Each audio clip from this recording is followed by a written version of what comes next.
இன்றைக்கி மே 18. தமிழர்களுக்கு இது ஒரு சாதாரண நாள் கிடையாது.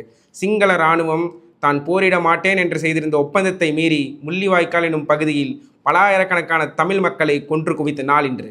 மருத்துவமனை, குழந்தைகள் வாழும் பகுதி என்று ஒரு இடத்தையும் விடாத அனைத்து இடத்தையும் சிக்கு சின்னா பின்னமாக்கி அனைவரையும் கொன்று குவித்த நாள் இன்று.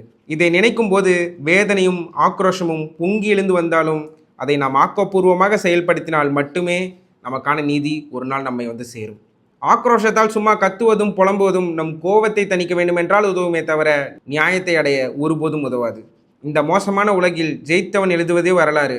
தோத்தவன் நல்லவனாகவே இருந்தாலும் அவனை கெட்டவனாக சித்தரித்து இந்த உலகம் முழுக்க பரப்பி விடுவார்கள். அத்தகைய போலியான வரலாற்றை நாம் மாற்ற வேண்டுமெனில் நம் ஆக்ரோஷத்தையும் கோபத்தையும் நம் முன்னேறுவதிலே செயல்படுத்த வேண்டும். நாம் ஒரு கட்டத்தை அடைந்த பின் நம்மால் எவ்வளவு முடிகிறதோ அவ்வளவு மக்களிடம் தமிழர்களுக்கு இழைக்கப்பட்ட அநீதியும் தமிழர்களுக்கு உள்ளாக்கப்பட்ட சித்திரவதை அனைத்தையும் பற்றி தெளிவுபடுத்த வேண்டும். ஒரு நாள் உலகில் உள்ள அனைத்து மக்களும் தமிழர்களுக்கு இழைக்கப்பட்ட அநீதியை பற்றியும் நமக்கு கிடைக்க வேண்டிய நியாயத்தை பற்றியும் பேசுவார்கள்.